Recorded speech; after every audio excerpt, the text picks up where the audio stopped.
4 bandits decided that robbing a lone old man in the mountains was an easy score, taking only an old axe as a mockery. They had no idea that this mockery was the key to an ancient pact and would unleash the continent's most relentless hunters after them. This story will reveal how ignorance becomes the deadliest sin of all. The late afternoon sun poured liquid gold through the single, wavy-paned window of Jedediah's modest cabin, illuminating the infinite specks of dust that danced in the still, warm air like tiny, silent spirits. He moved through the small space with the slow, deliberate grace of a man who had measured his life, not in the frantic ticking of clocks, but in the patient turning of seasons spent utterly alone in the vast, unforgiving Grizzly Tooth Range. His entire world was a quiet, intimate symphony of familiar sounds, the soft groan of aging floorboards under his weight, the distant, piercing call of a red-tailed hawk circling high above, and the steady, unobtrusive rhythm of his own breathing. On the main wall, suspended with reverence on 2 hand-carved wooden pegs, hung an old hand axe. Its haft was wrapped in cracked, sweat-stained leather and adorned with faded, intricate carvings that told a story only he could read. This object was his only true companion, a silent testament to a violent life he had consciously and completely left behind. It had ceased to be a weapon of war long ago, transforming instead into a powerful symbol of peace, a physical manifestation of a promise made more than 20 years prior. Jedediah carefully, almost tenderly, took it down from its perch, his calloused, thick fingers tracing the familiar patterns with a muscle memory that bypassed thought. The image of Chief Standing Bear's face, stern yet kind, was as clear in his mind as if the man stood before him in the dusty sunlight.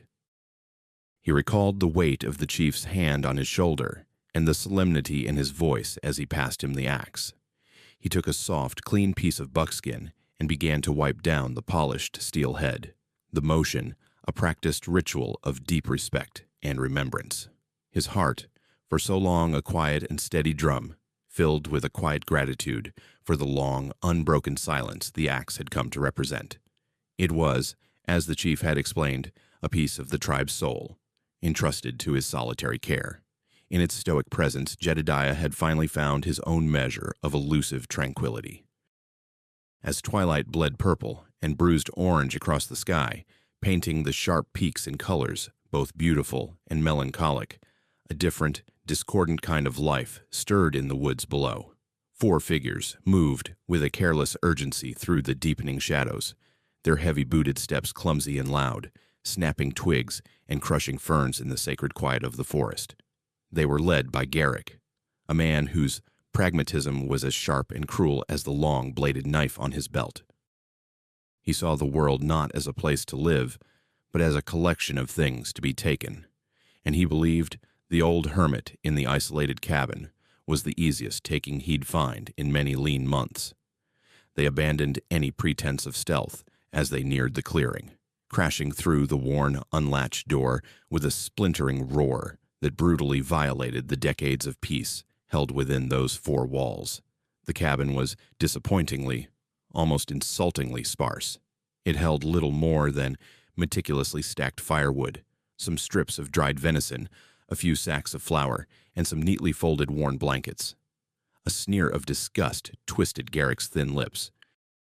As his men rummaged through the meager belongings with growing frustration, a young, perpetually jumpy bandit named Finn pointed a trembling finger toward the wall. "What about that, Garrick?" he asked, his voice cracking with the uncertainty of youth. Garrick glanced at the axe, his cold eyes showing no recognition of its intricate artistry or cultural significance, only its potential and minimal material worth. "It's junk, but it might fetch a few dollars from some fool in town. Might be silver in those carvings," he lied, his voice dripping with condescension. "Grab it." He turned his back, dismissing the object and the moment as utterly trivial. Finn, eager to please and terrified to disobey, clumsily ripped the sacred axe from its pegs and tossed it into a dusty burlap sack along with a loaf of stale bread, the dull thud of its landing lost in the sound of his companions overturning the old man's cot. Dawn broke with a gentle, indifferent hush, the first clean rays of light creeping into the violated cabin to illuminate the chaos within.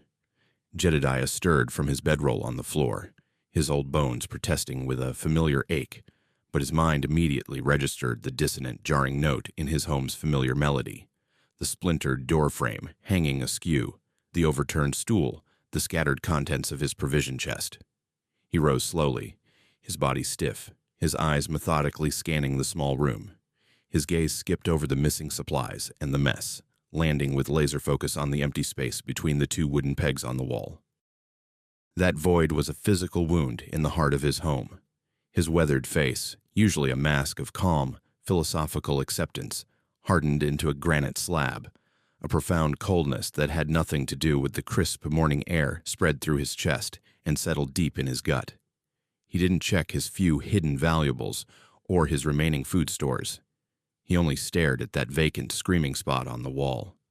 The silence of the room was no longer peaceful. It was accusatory. The initial shock gave way to a heavy, crushing realization that settled on him like a burial shroud. It was not his property that had been stolen. That was a trivial matter, easily replaced. What had been taken was an oath given to the Arapaho people, a sacred promise of guardianship that he, in his complacency, had just failed to uphold. Without a single word spoken into the empty air, he turned and began to pack a small, worn leather satchel. His movements were no longer the slow, meandering motions of a hermit, but the sharp, precise, and economical actions of a man with a singular grim purpose. He packed dried meat, a full water skin, and a whetstone, the tools of a life he thought he had escaped. His eyes, clouded for 20 years by the mists of peace, now burned with a clear, cold, and terrible fire that had long lain dormant. The old man was gone, and the hunter had returned. Miles away, the bandits had made a temporary slovenly camp in a rocky outcrop. The small, smoky fire doing little to ward off the growing, palpable unease among them. Garrick held the stolen axe up to the flickering firelight, his expression a mixture of profound contempt and lingering disappointment. He turned it over and over, unable to comprehend why any sane person would put so much intricate, useless effort into carving a simple tool. He ran a thumb over the blade, finding it sharp but not exceptionally so. It was, in his estimation, worthless. Finn, huddled on the other side of the fire, watched him with wide, nervous eyes, gnawing on a dirty fingernail. "Maybe we shouldn't have taken it, Garrick," he finally ventured again, his voice barely a whisper above the crackling flames. "That old man," the look in his eyes when he woke up right before we ran. It wasn't right. Garrick shot him a glare that could curdle milk and wither leaves. "He's a crazy old hermit with a piece of junk iron. He's harmless. Now stop your damned whining before I give you something to really cry about." He contemptuously tossed the axe back onto the pile of loot, the steel head clanging discordantly against a stolen cast-iron pot. A thick, tense silence fell over the camp, broken only by the spitting of the fire and the distant howl of a coyote. The easy, adrenaline-fueled thrill of the robbery was rapidly fading, being replaced by a vague, unsettling anxiety that none of them could quite articulate, but all of them felt. Their shared greed, the glue that held their miserable band together, was beginning to crack and splinter into 4 separate gnawing fears. They had taken a thing they did not understand from a man they had dangerously underestimated, and a deep primal part of their brains was starting to scream a warning they refused to hear. Jedediah did not waste a single moment trying to follow the bandits' obvious tracks, leading away from his cabin. That was not his way, and it was not his right. His path lay in the opposite direction, a determined, grueling march toward the sacred lands of the Arapaho, the place they called the Whispering Valley. It was a place few white men had ever seen, and from which even fewer had returned. He understood with absolute clarity that to act alone would be an act of profound disrespect, an arrogant assertion of personal vengeance, when this was a matter of desecrated tribal honor. To pursue them himself would be to claim ownership of the axe, when he had only ever been its humble guardian. He walked for 2 days and a night without rest, his aging body fueled by a singular grim purpose that burned away fatigue and hunger. The harsh sun beat down on him, the rocky terrain tore at his boots, but he barely noticed. Upon arriving at the hidden entrance to the valley, he did not speak to the stern-faced warriors who materialized from the rocks and trees to watch his approach with silent suspicion. He walked directly to the large central lodge of Chief Standing Bear and waited, standing as still and patient as a weathered stone. When the chief finally emerged, his proud face lined with the wisdom of many hard winters, Jedediah met his gaze directly. There was no need for elaborate apologies or panicked explanations. The truth was a simple, ugly thing. They took it, Jedediah said, his voice low, steady, and devoid of emotion. The spirit blade you entrusted to me. Standing Bear's stoic expression did not change, but a deep, ancient sorrow flickered in the depths of his dark eyes. He gave no reply, offered no words of comfort or anger, but his profound, resonant silence was more potent, more final than any declaration of war could ever be. Standing Bear did not hesitate for a moment. He turned and summoned his finest warrior, a man known as Grey Wolf for his keen sight and silent movement, and a handful of his most skilled and relentless hunters. Their task was clear, their purpose absolute. They moved out from the camp within the hour, not like a group of men, but like a whisper of wind flowing through the landscape, their moccasined feet making no sound on the dry earth. Their eyes read a complex, detailed story in the displaced stones and broken twigs that was utterly invisible to any ordinary man. Jedediah went with them, not as a protected guest or a pitiable outsider, but as a brother in arms, his unwavering commitment sealing his place among them for this sacred task. He knew the twisting canyons, the hidden water sources, and the secret game trails of these mountains better than any living soul. His intimate knowledge of the terrain merged seamlessly with the Arapaho's innate, almost supernatural tracking prowess. There were no spoken strategies or grand, detailed plans. There was no need. A silent, methodical hunt had begun, a slow and patient tightening of an inescapable noose around the necks of 4 ignorant men who were, at that very moment, likely drinking whiskey and celebrating their pathetic good fortune. A look from Grey Wolf, a subtle hand signal from another hunter, a nod from Jedediah toward a distant ridge. This was their language. The bandits were no longer just robbers. They were prey, marked for a fate they could not yet imagine. And the predators closing in were absolute masters of their deadly patient art, moving with the certainty of a shadow creeping across the land at dusk. Garrick's band finally limped into the small, chaotic mining town of Red Dust, a festering sore on the face of the landscape.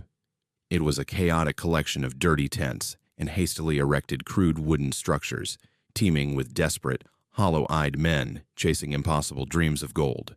The air was thick with the stench of unwashed bodies, stale beer, and raw sewage. Their goal was brutally simple: sell their stolen goods for hard currency, buy more whiskey and ammunition, and then disappear into the next territory before their luck ran out. They swaggered with false confidence into the main trading post, a cluttered and dimly lit store that smelled of old dust, curing leather, and chewing tobacco. Garrick, with a flourish of arrogance, slapped the Arapaho axe down on the rough-hewn counter in front of the old assayer, a man with thick spectacles perched precariously on the end of his nose. The old man picked it up, his professional indifference vanishing as his eyes widened. He turned it over, his breath catching in his throat as he examined the carvings and the maker's mark on the steel. He looked up at Garrick, his gaze darting nervously toward the door, his voice dropping to a conspiratorial, urgent whisper. "Where in God's name did you get this?" he asked, a genuine flicker of fear in his tired eyes. "Such things are not meant to be sold. They bring nothing but a terrible, swift trouble." Smelling an opportunity to leverage the old man's fear for a higher price, Garrick scoffed loudly. "That's our business." "Name your price, old man." He haggled for a few extra dollars, his greed completely blinding him to the genuine terror on the assayer's face. When the deal was done, the assayer pushed the coins across the counter with trembling fingers, refusing to touch the axe again. As they left, the seeds of a deep and terrible dread had been planted in the minds of Garrick's men.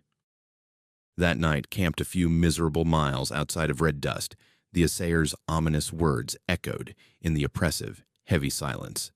The cheap whiskey they'd bought had done little to calm Finn's frayed and shredded nerves. He watched Garrick, who was meticulously polishing his revolver by the fire, his cruel face illuminated in the flickering, hellish light. "He was right, Garrick," Finn burst out, unable to contain his terror any longer, his voice shaking uncontrollably. "That traitor. He wasn't trying to trick us. He was scared to death. This thing is cursed. I can feel it. We need to get rid of it right now." Garrick slowly looked up from his work, his eyes as cold and dead as river stones. "I told you once to shut your mouth about that," he said, his voice dangerously low and menacing. But Finn was too consumed by a primal fear to back down this time. "It ain't worth $20, Garrick. It ain't worth our lives. Let's just leave it in the dirt and go."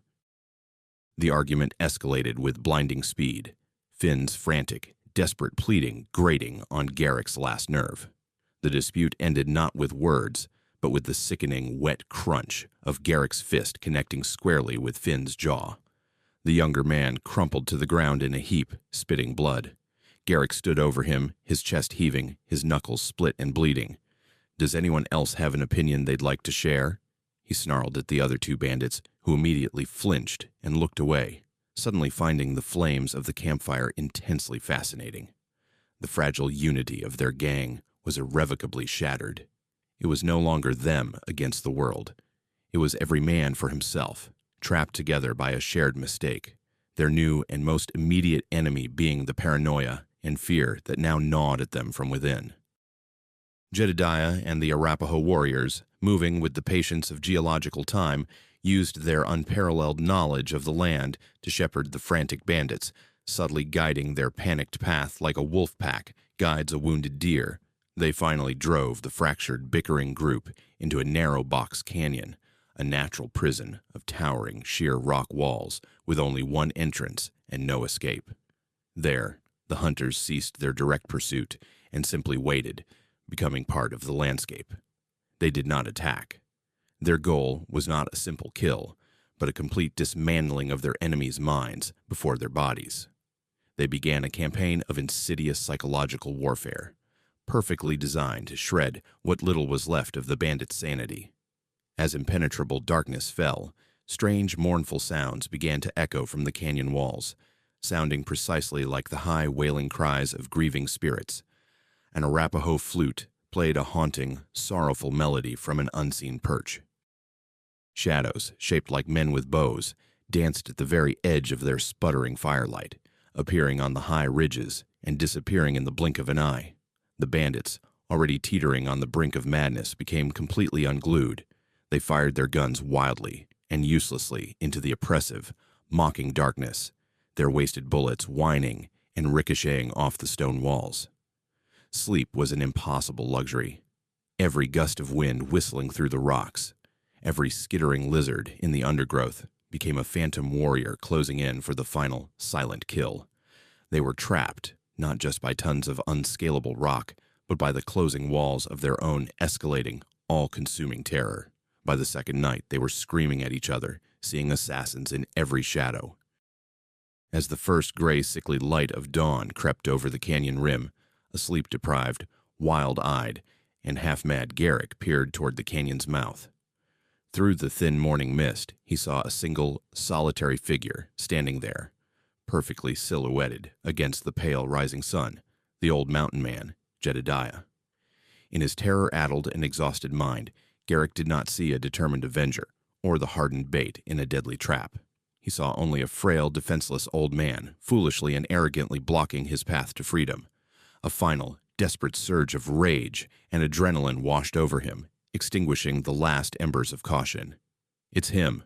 It's just the old man," he screamed, his voice raw and torn. "Let's go. Kill him, and we're free." He broke into a clumsy, stumbling charge, waving his pistol and ordering his two remaining terrified men to follow. It was the precise, telegraphed mistake Grey Wolf and his hunters had been patiently waiting for. The moment the three bandits broke from the relative cover of the canyon's shadows and ran into the open exposed space of the entrance, the air filled with a soundless, deadly hiss. Arrows, fletched with hawk feathers, descended from the cliff tops, silent, swift, and lethally precise. The fight, if it could even be called that, was over in less than 5 heartbeats. It was a swift, brutal, and utterly merciless execution, a reaping of consequences that was as impersonal and final as a rock slide. There was no honor in it, for none had been shown to them. It was simply the closing of a circle. The ensuing silence was heavier and more profound than any that had come before, a vacuum left by the sudden extinguishing of violent lives. All was still, save for a gentle breeze that whispered over the bodies. Jedediah walked slowly, deliberately, across the blood-soaked ground, his gaze fixed on the body of Garrick, whose dead hand was still clenched in a rigor mortis grip around the haft of the sacred axe. He knelt, the joints in his knees cracking in the quiet, and methodically pried the weapon from the dead man's unresisting fingers. He took a corner of his own worn shirt and carefully, reverently, wiped the blade clean, removing the dirt and blood, performing a ritual of purification. A short distance away, Grey Wolf stood watching him, his face as impassive and unreadable as the stone cliffs around them. There was no need for words of gratitude or congratulations. The debt had been paid in full, in honor. That vital, intangible thing had been restored. The Arapaho warrior gave Jedediah a single, slow nod, a gesture of profound respect that transcended language, an acknowledgement from one warrior to another of a grim duty fulfilled. Then, as silently and mysteriously as they had first appeared, he and his hunters began gathering the bodies of the fallen bandits, leaving no trace of the violence that had just stained the earth. They worked, with an efficient, practiced grace, disappearing back into the rocks with their burdens. Within minutes, they had vanished completely, as if they were never there, spirits of the mountain reclaiming their own. The mountains once again reclaimed their ancient, unbroken silence. Jedediah made the long, solitary journey back to his cabin, the familiar, comforting weight of the axe in his hand now feeling different, heavier, burdened by the fresh blood it had witnessed. He entered the small, quiet space, the air inside still and stale with the memory of the invasion. He hung the axe back on its 2 wooden pegs, its proper place on the wall. The sacred object was home, its rightful place restored, but the simple, profound tranquility it had once represented was gone, perhaps forever. The peace within his own soul, a peace he had cultivated for 2 decades, had been shattered by the necessity of violence, and he wasn't sure it could ever be fully repaired. He sat down heavily in his simple wooden chair by the window, his body aching with a weariness that went far deeper than muscle and bone. His eyes gazed out at the immense, indifferent, and majestic mountains that had been his sanctuary for so many years. The oath had been fulfilled. The wrong had been righted. Justice, in its most primal and unforgiving form, had been served. But the price had been the violent resurrection of a brutal part of himself that he had spent half his life trying to bury deep in the earth. For the first time in more than 20 years, Jedediah felt truly deeply old. He was haunted not by the ghosts of his enemies, they were not worthy of his thoughts, but by the loud, screaming echoes of his own rekindled violence. The silence of his cabin was no longer peaceful, it was merely empty. He had restored a tribe's honor, but in doing so had sacrificed his own hard-won serenity on the sharp, bloody altar of a broken promise.